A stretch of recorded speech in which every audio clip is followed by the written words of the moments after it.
Well, good afternoon, good evening, depending on where you're viewing from or participating from. We're so excited about this panel that's been put together. Want to recognize the Rare Revolution, and they have just been not just a good partner, but have developed great friendships through the connections that Eden made all these years ago with Rebecca. And we see Gavin again on here. It's so good to see you all. This panel is on building trust through appropriate proactive engagement and communication strategies. And with that, Rebecca, I'm going to turn the floor over to you. Thank you, Jeff, and hello and welcome to everyone to our panel discussion today. So whether you are watching this live or on catch up, I'd like to thank everyone for taking the time to engage with this session. I'd also like to thank Eden and Jeff for inviting us to take part in this Congress. And for those of you that aren't familiar with Eden and Jeff and joining one of their events for the first time, they've been building virtual events for equity of access long before COVID made it mainstream, and their programming for their virtual events is really an incredible reflection of the cross-sector environment in which rare disease sits, and we're always really thrilled to take part. In just a moment, I shall turn the floor over to our esteemed panelists today who are going to introduce themselves. But to kick things off, my name is Rebecca Stewart and I am co-founder of Rare Revolution magazine, the Rare Youth Revolution and Teddington Trust. And alongside my co-founder and sister Nicola Miller, we've been creating age-appropriate, accessible rare disease content for nearly 10 years. Like many, our journey really was born out of personal experience, but our passion for resources started with a character called Little Ted, who's an intrepid young bear who helps young children understand their rare condition, xeroderma pigmentosum, and it was created by Nicola to help her son. So you can find out more about Little Ted from the Teddington Trust stand here at the Congress. Over the last 10 years, we have witnessed a dramatic change in the increase of rare disease awareness, both in terms of accessibility, taking rare disease content out of scientific journals, but also the sheer volume that's now being created. There's always room for improvement, but we're greatly heartened to see the great positive direction that awareness and education is moving in.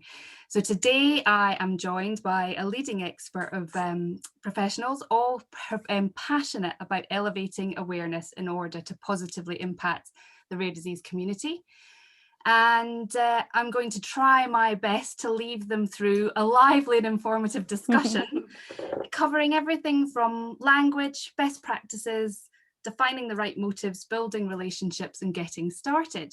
So with no further delay, I'd like to welcome you all, and to kick off our first discussion point of language today, if you could all introduce yourselves and then maybe just add a short explanation of what patient centricity means to each of you. Shanali, would you like to make a start? Thank you, Rebecca. Hi, everyone. I'm Shanali Pereira. I'm a person living with vasculitis. I'm also a contemporary artist, educator, and a retired rheumatologist. I had to give up my career as a rheumatologist because of my underlying condition, and I took up the digital medium to as a way of expressing what I was going through and as a way of communicating my lived experience. And to me, when what does patient-centered care or person-centered care even mean?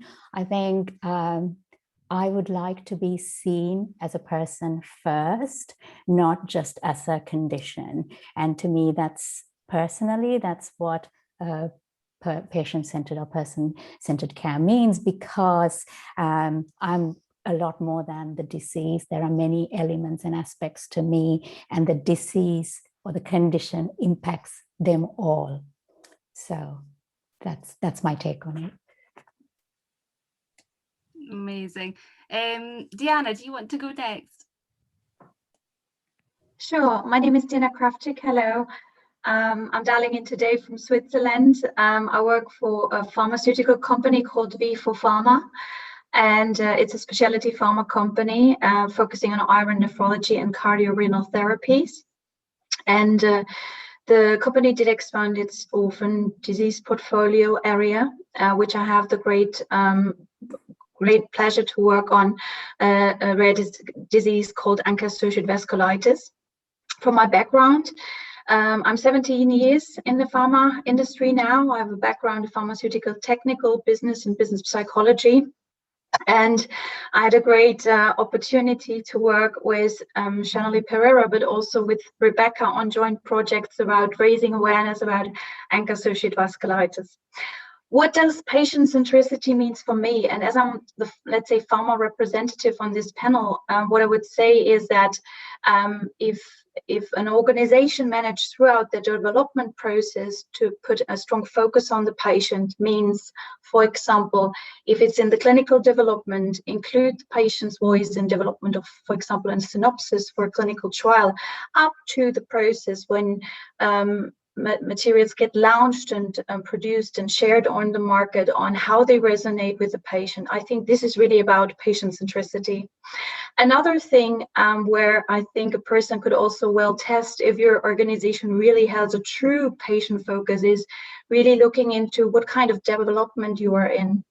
Because I think there it really shows gives the right signal if very early on in the whole process the company is supporting the respective person on the patient advocacy or engagement front in order to start up and engage. So this is where I see patient centricity. Thank you, Deanna. Stephen, do you want to go next? Yes, sure. Hi, everybody. My name is Stephen O'Farrell, and I'm a director at a communications consultancy called HoR. I'm joining today from Dublin in Ireland, and it's a pleasure to be with you all. Just to give you a little bit of information about my experience. So I've kind of had the privilege of working on a number of different rare disease programs and different rare disease conditions, both in the clinical trial recruitment space, but also on more kind of, I guess, community focused programs that aim to bring people together and create connections. My background is in patient advocacy. So I was previously a communications manager for a patient advocacy group called Arthritis Ireland in Ireland. In terms of patient centricity, I think for me, there's two aspects to it. First of all, there is a mindset. So I think when we think about patient centricity, it's in your day-to-day work, are you asking questions about how does this affect patients or how does this benefit patients? Are we addressing patient need? Asking yourselves those questions in your day-to-day working life or in the activities that you're doing is really, really important. But then beyond the mindset, there's also a second aspect, I think, which is about having the kind of energy and the will to actually translate that into tangible solutions that make a difference to patients. Because we can talk and think about patient centricity all we want, but unless that's actually translating into things that are really making a difference, it's not particularly valuable for anyone. Thank you. And Gavin? Hello, everyone. I'm Gavin Jones. I'm Global Advisor, Rare Diseases at Open Health. We're a healthcare communications access and evidence agency.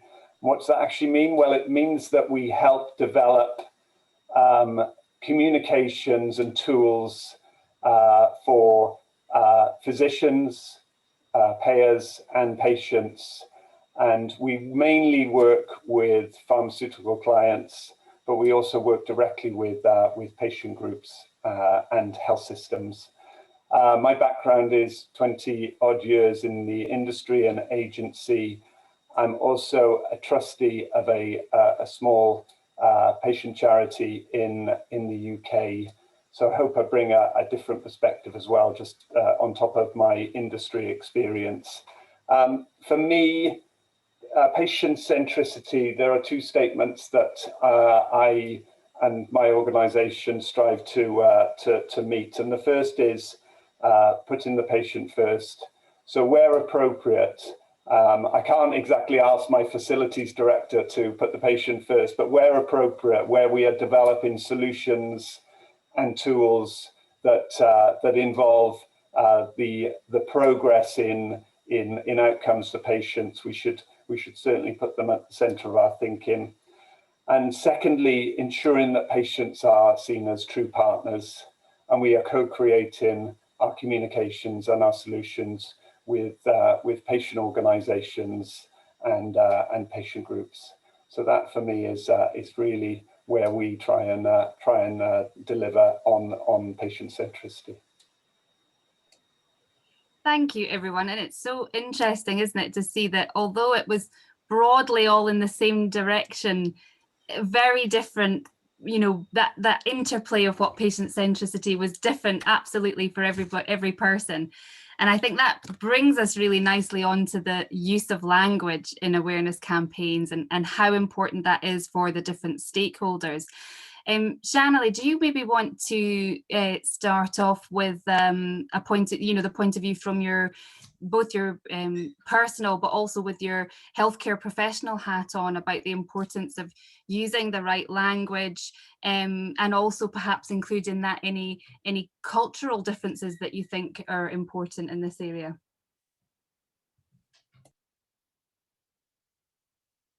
Oh, you're just on mute, Shanali.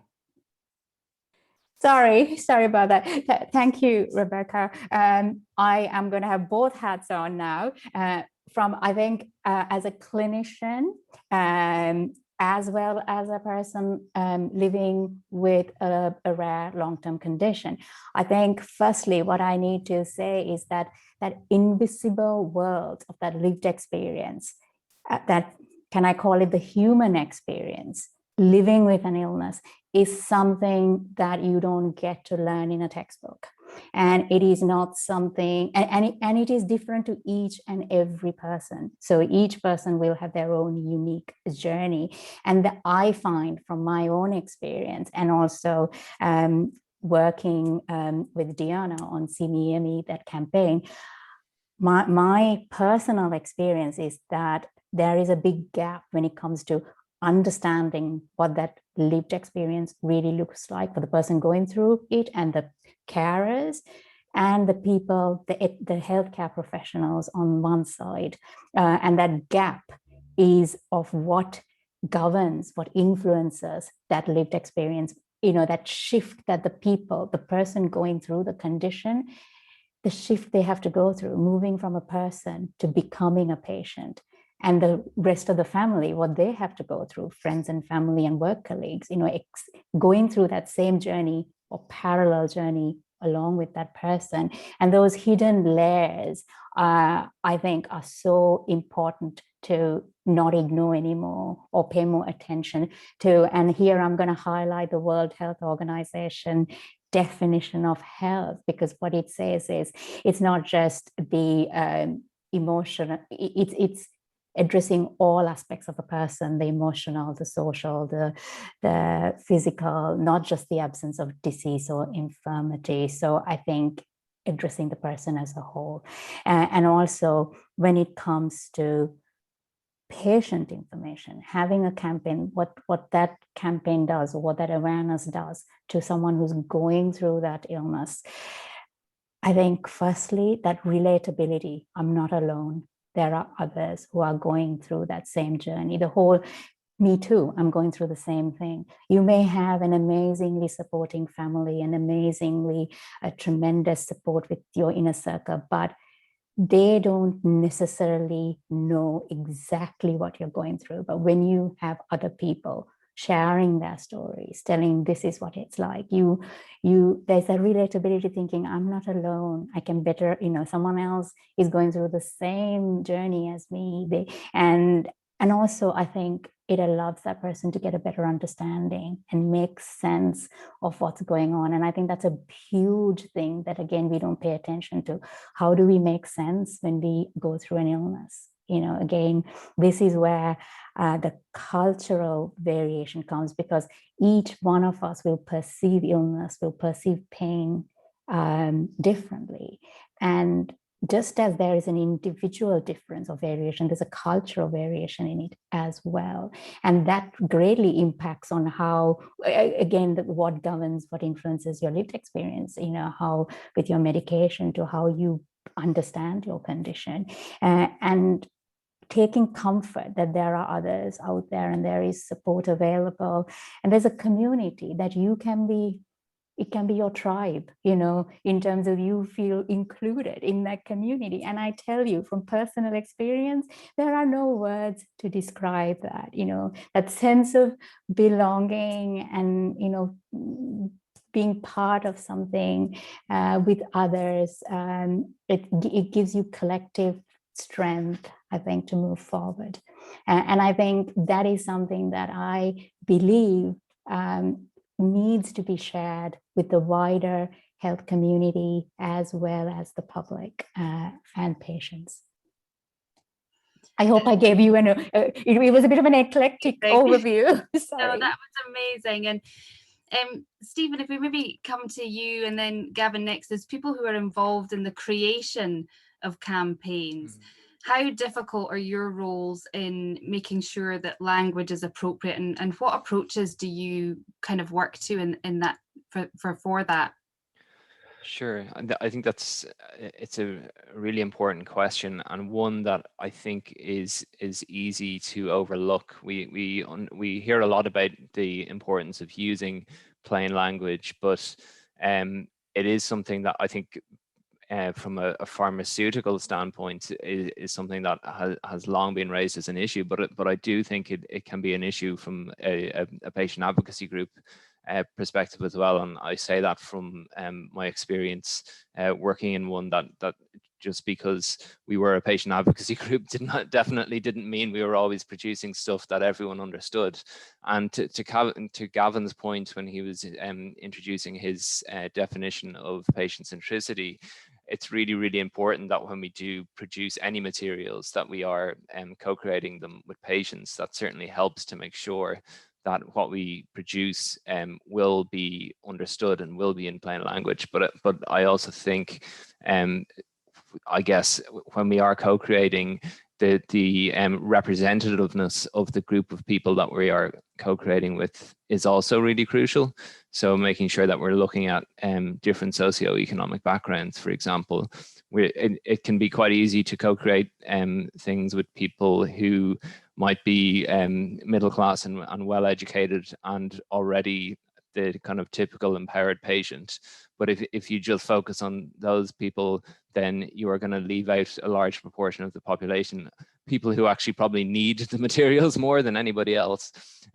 So I think just making sure that what we do is representative. And then just one final point on this is around, I guess, digital accessibility. So when it comes to considering any kind of websites or resources that we're developing for people, especially when the target audience, there might be a high proliferation of people who have a physical disability, that we are like always really, really careful to make sure that what we produce is I guess to the required standards of accessibility, and that we're defining what level the resources meet. It's such good points, isn't it? And I think that even things like the way that we to use the word patients or sufferers, you know, I think we even in the last few years we've come such a long way in really thinking about how these words impact people and leading with a, you know, a people first, a human first narrative. But it is difficult to come away from that. I mean, Gavin, obviously this is something you guys have worked on a lot as well. Where, you know, what are the challenges and what approaches do you guys take? Yeah, I mean, I completely agree with Stephen in his points around ensuring that you consider what we should describe as your regular patients, really, rather than people like Shanali, who are, you know, expert patients that, like Stephen says, we can work with to develop communications. We need to go beyond that and think of patients out there that maybe aren't as empowered as the advocacy community out there. And I've got a couple of examples around that. Firstly, you know, plain language summaries of clinical trials are becoming more prevalent. And one project we delivered for one of our clients we started with one of our medical writers, aiming to simplify the language around the outcomes of the study. That was then passed on to a patient advocate with experience in that disease area, which was then passed on to one of the advocacy groups working in that therapy area.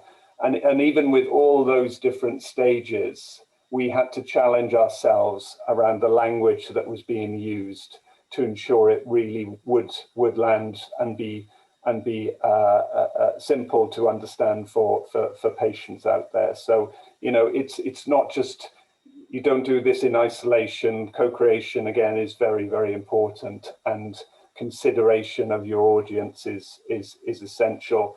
Another area of how to get the language right is understanding where someone is on their own journey with the disease. And one area that we have worked on is within patient support materials and programs, having a measure to assess where the patient is in terms of their empowerment journey, and using different materials bespoke to where that patient is. And we use the patient activation measures to support understanding, where they are on the journey, what information they need to help them get to the next stage.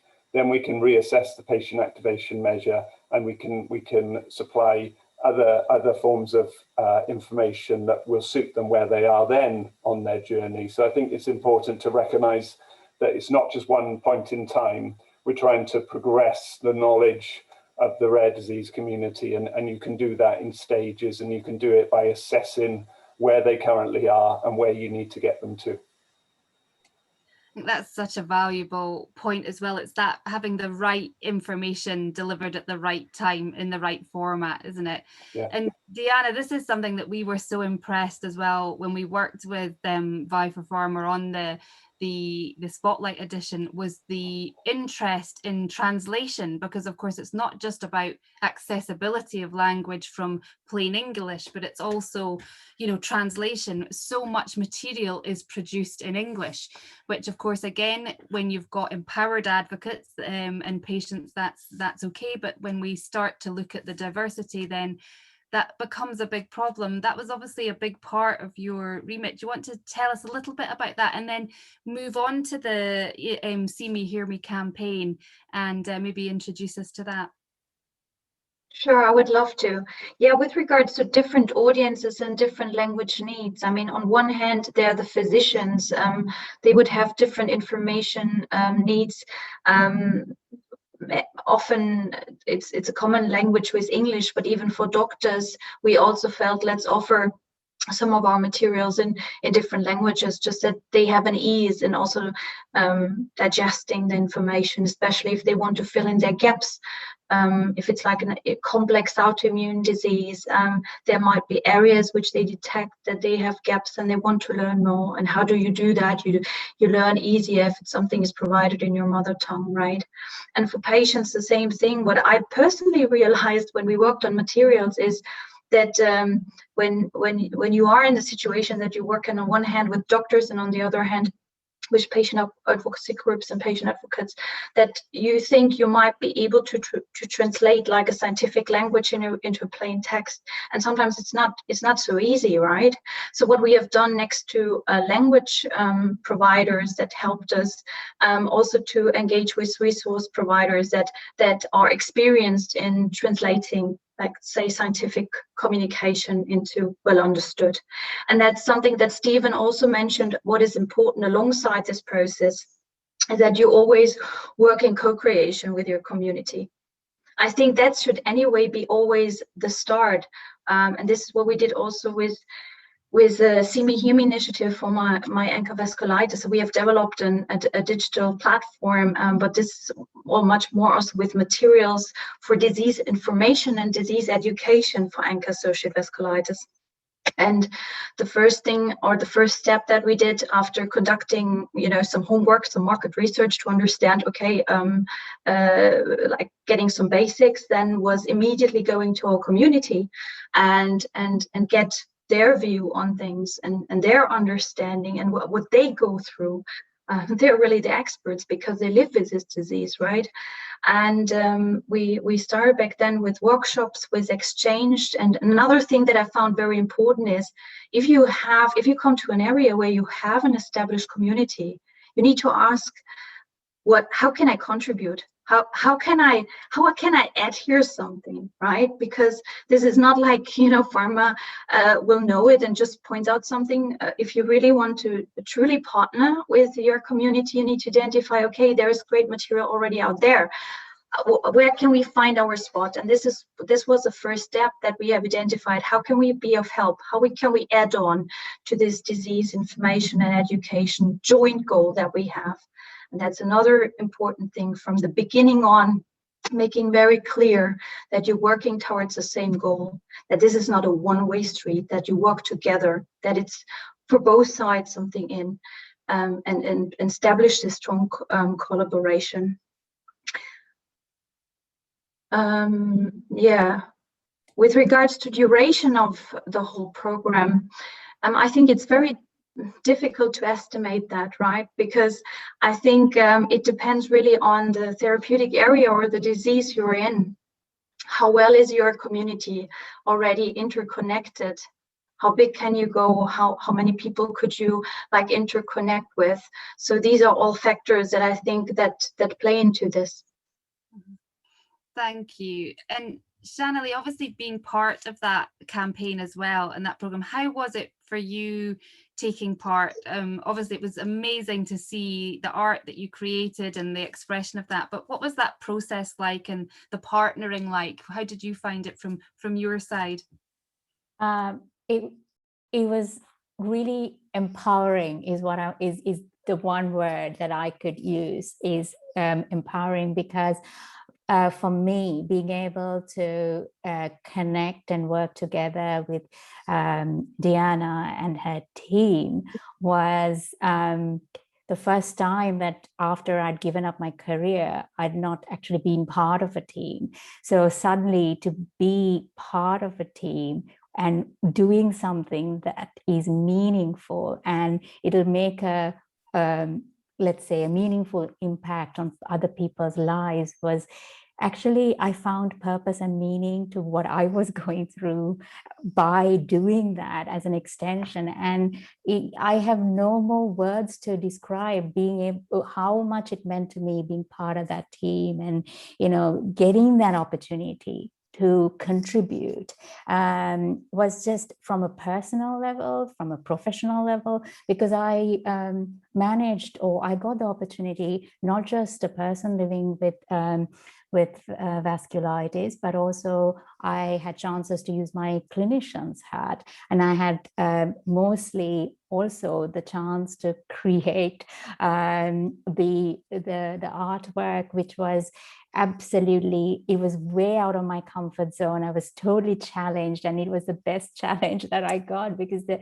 opportunity to come up with the artwork that I did was just it really gave me a sense of shall we say, it added to my self-worth a lot, just to be part of this amazing project. And it was not just about a drug, that I really need to mention this, because I think it was about the whole, how do we give all these people who are going through the same journey, speaking different languages, different parts of different countries, how do we give them a voice, and how do we highlight that story, and how do we highlight the unmet needs? And that's, making their invisible visible was the whole heart of the campaign. So for me,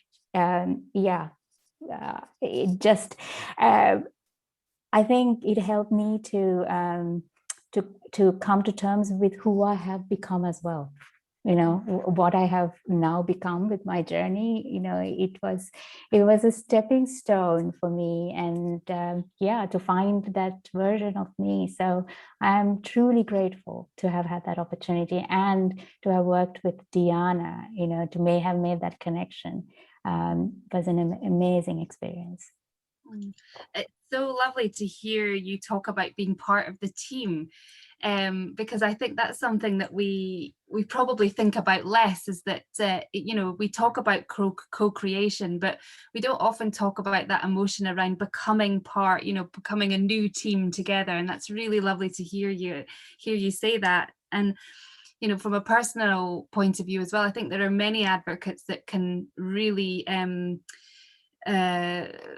would really agree with that, having that sense of purpose, being able to do something that really makes you feel like you're contributing, and by giving your expertise and your opinion, you can really help to make a difference to empower others in the same way that you've been able to. And Diana talked about the importance of having that shared vision, but that clearly defined joined goal. Yeah. Gavin and Stephen, maybe you want to jump in here with a bit around what the importance of having those clearly defined motives. Why are we doing this campaign? And do those motives line up across everybody that's involved in the journey? I don't know who wants to go first. Any take? I'll kick off if that's okay, Stephen, because Absolutely. I just want to talk about, and apologies that the sun is setting here. I don't want to bring the blind down because we don't see the sun much in Wales, so I hope you can still see me. Anyway, I was in a field-based role many moons ago when in the UK we brought out an industry joint working policy, and this was there to build trust in partnership between pharmaceutical companies and health systems. And I still hold firm the principles behind that joint working policy, and I completely agree with Deanna.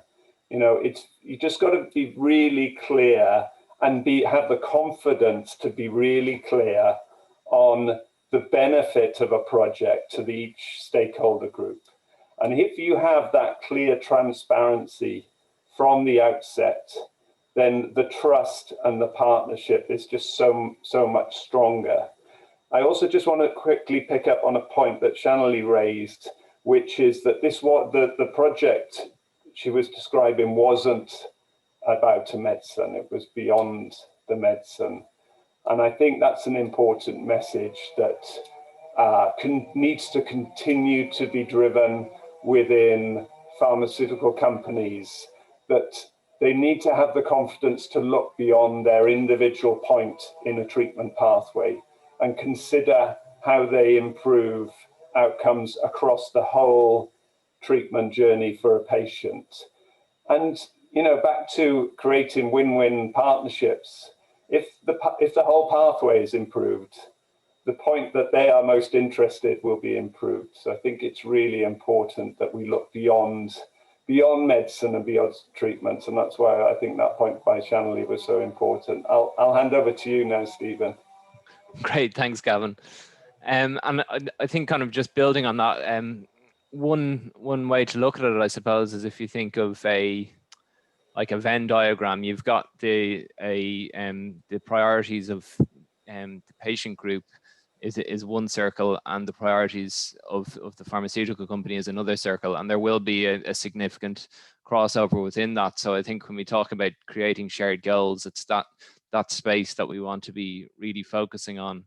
The other thing I think is kind of important from a patient group perspective is it'll depend on every situation, and every project is different.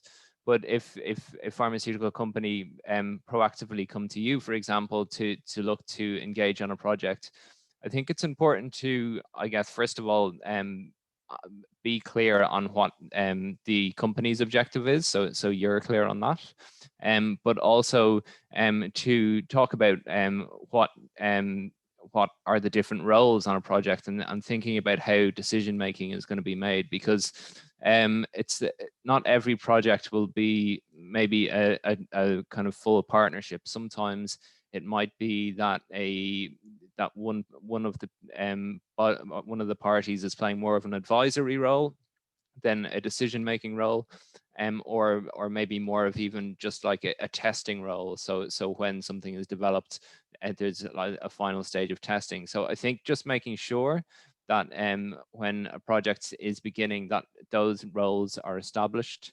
The ideal is obviously partnership, but partnership isn't always the way that everybody is thinking about these projects. So it's just really important that that is kind of established up front. And then the final thing I would say on it is just establishing, I guess, principles of working together. That should be something that I guess is maybe the first thing you actually go about co-creating, is what are our principles of working together. And that should include how decisions are being made, but also should consider, for example, the different boundaries of a project. So for example, there might be boundaries around time, there might be boundaries related to the regulatory code within a country, or also I guess the realities of life. There's going to be budgetary boundaries. So just making sure that all of that is clearly laid out in a kind of ways of working document that both parties sign up to at the beginning is a really important step. Thank you, Stephen. So Deanna, to Stephen's point, not all of these relationships are going to result in partnering as an ideal, but what's your message? Why should industry and patient groups partner together for awareness? What are the benefits, and where can it still be improved? I know you and I discussed training and training for those patient advocacy roles and the challenges around this kind of rapidly growing area. Why should we work together, and how have you found that process? Sure.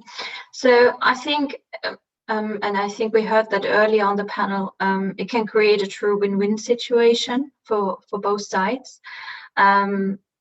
Pharma can bring respective resources in order to drive some specific things through different areas and enhance messaging with the community that we do jointly.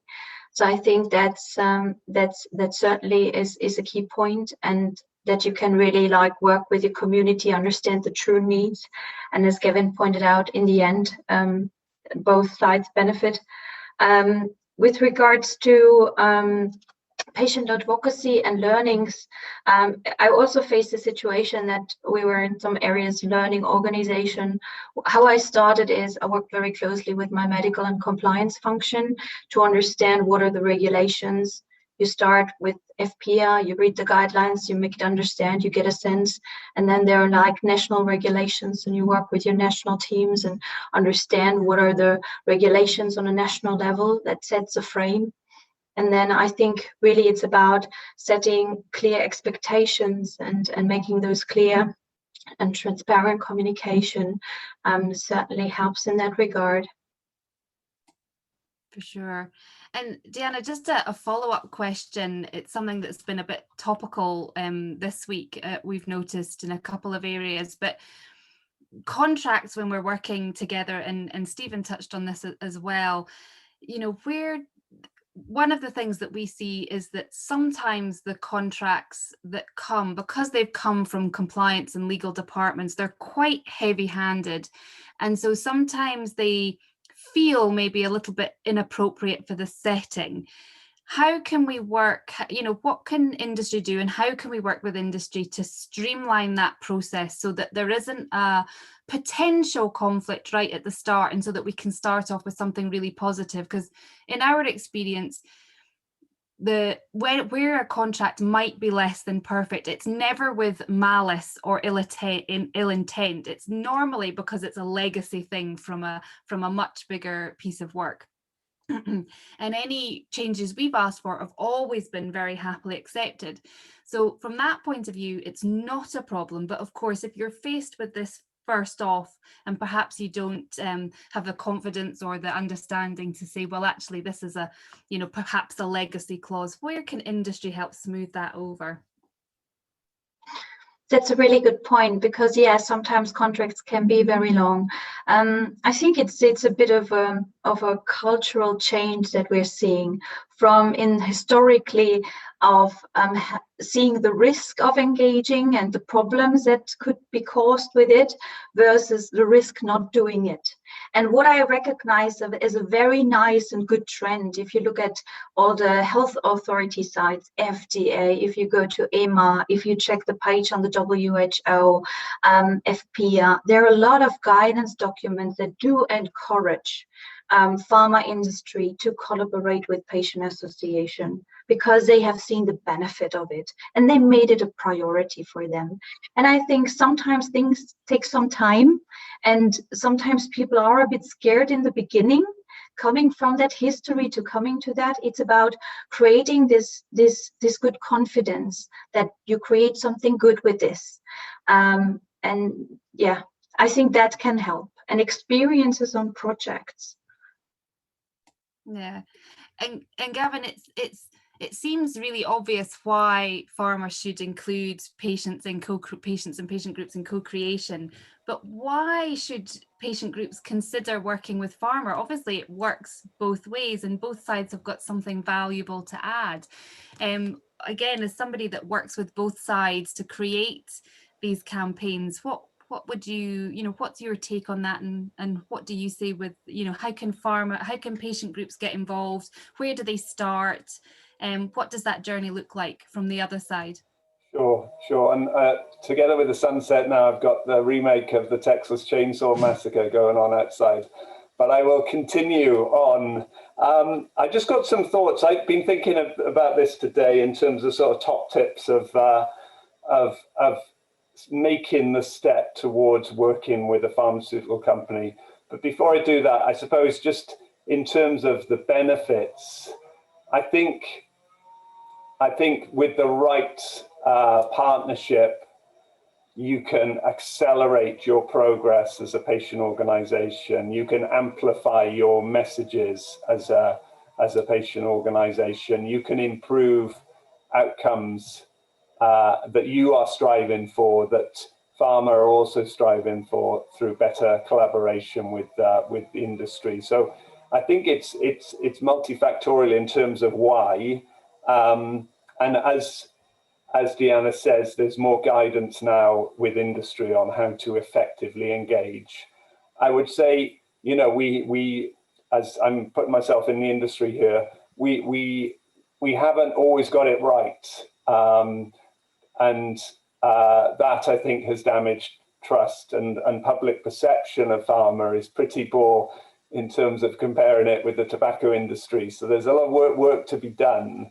But, you know, there are great projects out there like See Me, Hear Me, which demonstrate positive partnership and demonstrate the value to both sides. So I think we have some nice shoots of spring in terms of a different approach. And I heard this the other day, and I believe it myself. I think rare disease has the opportunity to lead the way in better partnerships between the patient community and industry.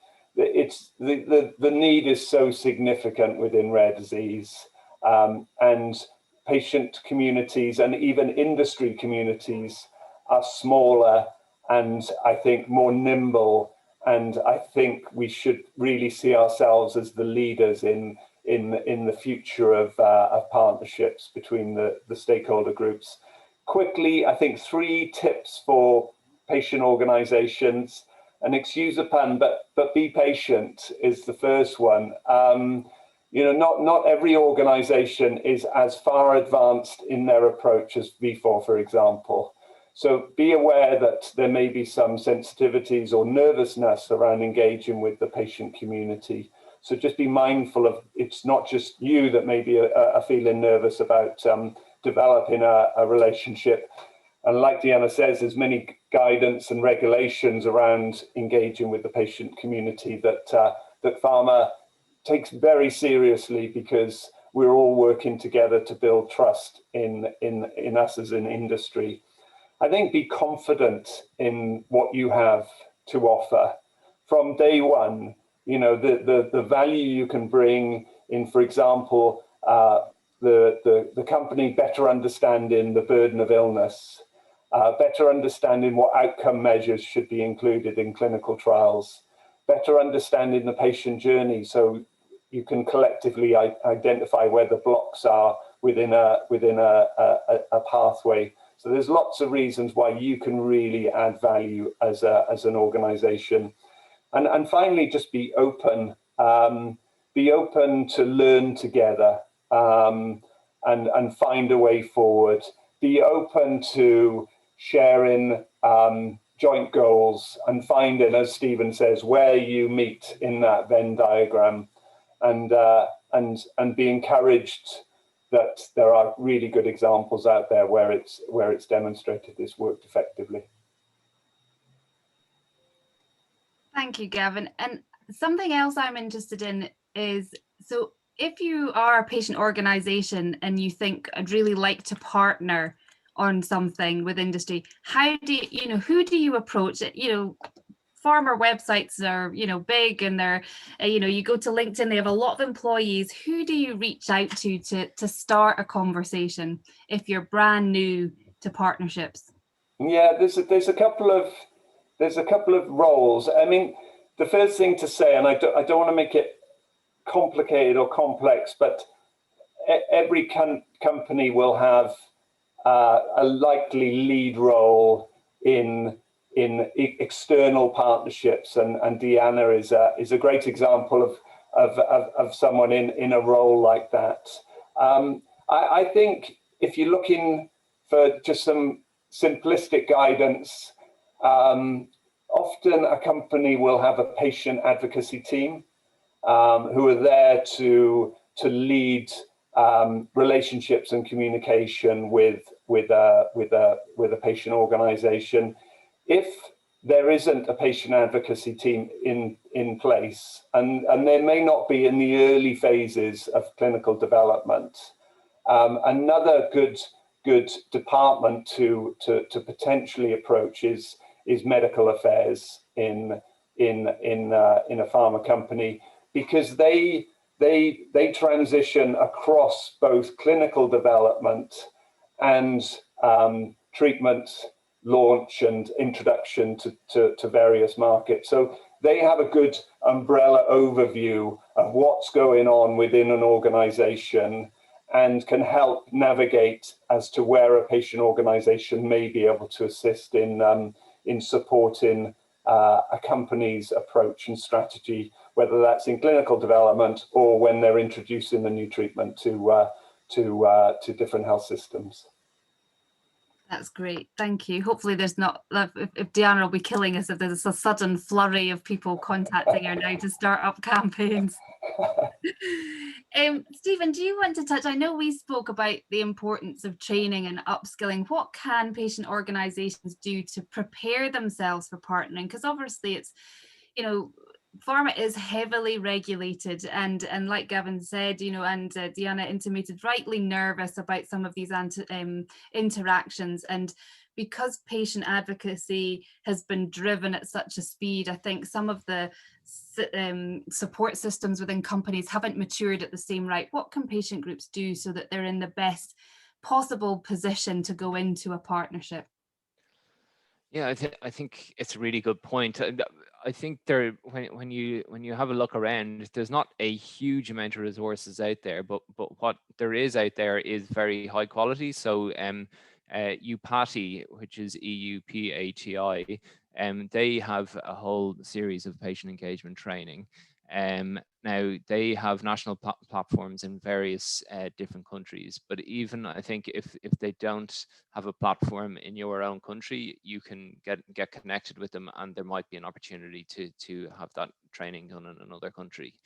I guess that the other consideration with training like that is there is a cost associated with it. I think EUPATI's training is about €1,000, but that can be something as well that if you are engaged with a company already, that is something they would potentially be open to sponsoring, for example, or providing a grant for.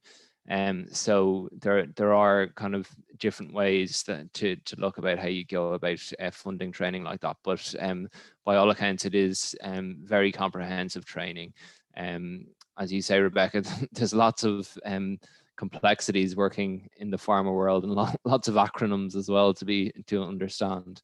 So I think that sort of training is really valuable for anybody engaging with the company, and I guess it puts you from a knowledge perspective. It would put you on a level pegging with maybe some of the people that you're dealing with in there when it comes to questions like clinical trial design or access and reimbursement negotiations. It covers all of that sort of stuff. So really valuable to do. Yeah, and it's probably worth saying there are some other training providers. I think HoR does have their summer and winter school, and I think Nord and Global Genes over in America, they also have some useful resources as well. Probably not quite as comprehensive, but it's all a great place to start. Shanali, from your point of view, is there anything that you from your journey of partnering that if you would have made your journey easier if you'd known it at the start? You know, if you were to give a kind of a top tip to someone that's starting their journey in partnering with pharma, what would that be? Top tip. Well, I think that what I mentioned before, that whole kind of taking that holistic approach and being part of the team to say, hey, we are going to address not just the side effects or the physical symptoms, but a person as a whole. And I think that's working with pharma. I think that to all pharma companies, what I would say is, see me as a person first. So the top tip to anyone who partners with pharma, I would say, have that as your main focus and try and address the person as a whole. I hope that makes sense. Absolutely. It's really about having the confidence, isn't it, to say, like we said right at the very start of this, it's not just my interesting disease. I'm a human being and it impacts me in a lot of different ways. So it's not looking at just those physical symptoms. Now, I appreciate we've got about 8 minutes left. If anyone does have any questions, please pop them in the chat. I suppose just to finish up, and I'll throw this out to you all. Obviously, the digital revolution has really connected us more than ever. And that has never been more apparent than in the last 12 months, where the whole world and their wife has learned how to Zoom, including my 8-year-old who cut me off a call last week to Zoom her cousins and ended my meeting so that she could get on my account. So how do we break through the noise? Like, how do we really ensure that the content we're creating is adding value and not just adding to the noise that's out there? And I'll open that up to the floor if you want to all just dive in, if you've got something to add. Should I kick us off? Yeah, go for it.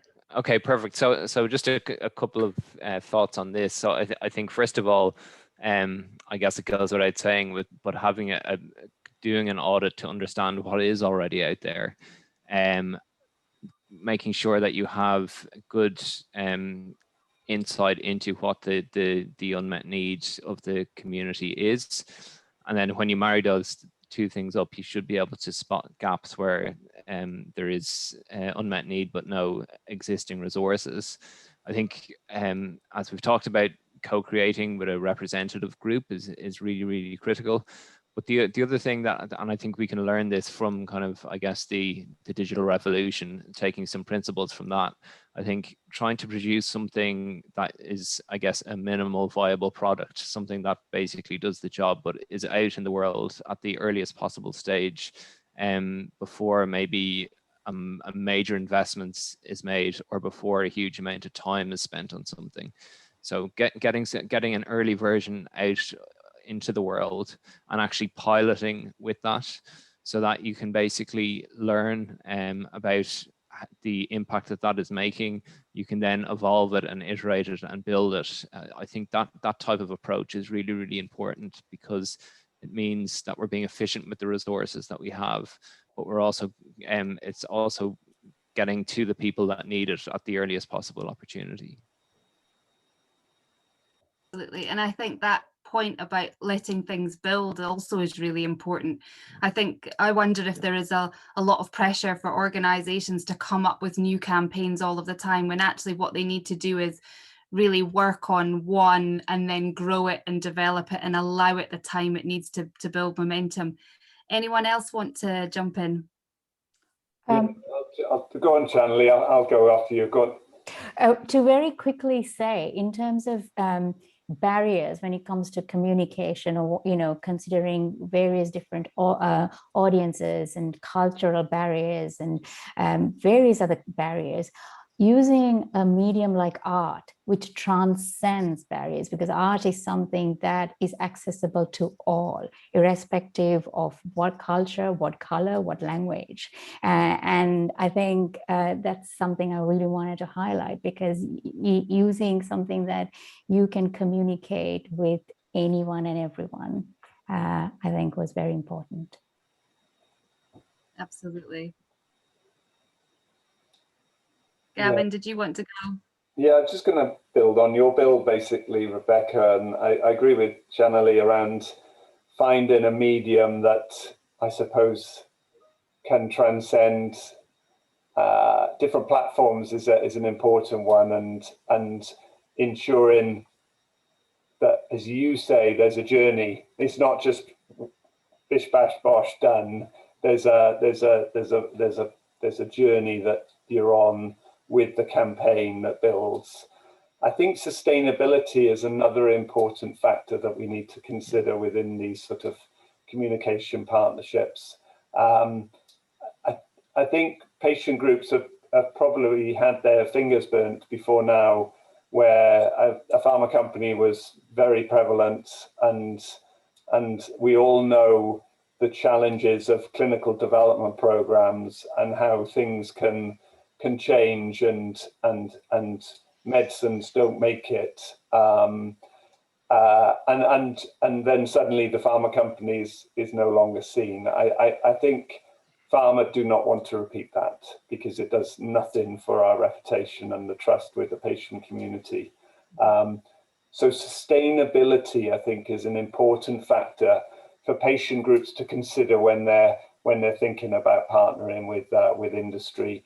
What is the life of the campaign, and potentially can that campaign be handed over to the patient community at some point for them to continue to deliver the good work of it? We have an example, a program called CML Life, which was first introduced to a small patient community within CML, but was so popular that it was expanded out to all of the patient community within that disease area.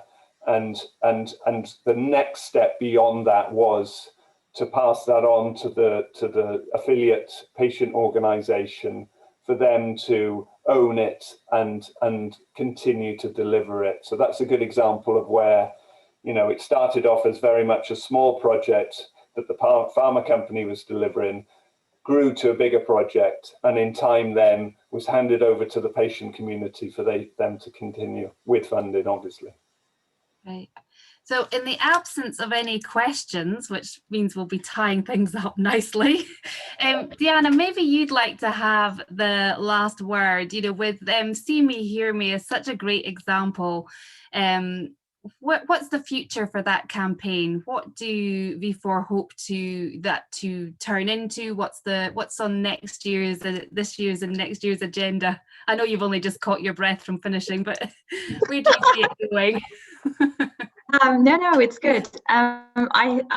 We have a lot of great projects in the pipe. We had some good exchange with the patient community across Europe on what else we awareness, time to diagnosis, referral, different kind of things, make more people understand, help the carers.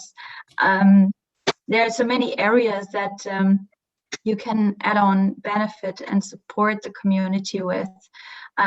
Really, I mean, all this patient engagement and advocacy, this is not a one-stop shop, right? This is like a long-term partnership, a long-term collaboration that you work with. And just to the other point is, it doesn't even stop just one pharma company with the patient community. Why not having more pharma working together, raising awareness about the disease? I think it has benefits again for both sides if this is done. So I think also something that I would just like to consider is like, why do we not partner more on these kind of things? Yeah, absolutely. That's a panel discussion in itself, Diana. Maybe next time. Well, we are at the top of the hour and Jeff is going to kick us off. So I would like to say thank you very much for everyone who's taken the time to watch today. There is a huge wealth of information at the Expo Hall. So there are, you know, apart from the Rare Revolution, Rare Youth Revolution, Teddington Trust, open health stands, there is information to keep you busy for the next month there. So do go and check it out. And for anyone who didn't manage to catch them live, if we can signpost you to Rare in the Media, The Good, the Bad and the Ugly, that was on Sunday at 12 o'clock GMT.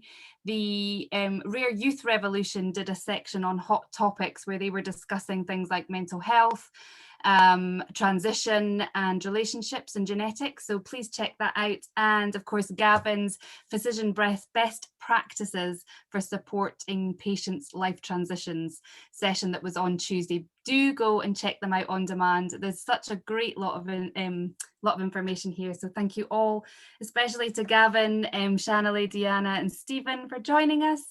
And we hope everyone has a screen-free weekend after the last 6 days. Thank you so much, Rebecca. That was great. Thank you. Thank you. Well done. Thank you. And thank you Thanks, all. everybody. Bye-bye. Thank you. Thank Thank you. Bye. We'll see you. Thank you. Coming up at the 2 o'clock hour, please join us for the All of Us presentation that will be happening on the with Angie Gonzalez. At 1:30, you're going to see a presentation of update from My City Med. So join Eden and I for that update. And then at 3 o'clock, we have a leadership panel. That'll be very exciting. And then we'll be topping it off with a case study discussion from Juliet Halls. Thank you so much for everyone who's joined us. And thank you for all the participants again. Thanks to Rare Revolution Magazine. We hope to see you again soon.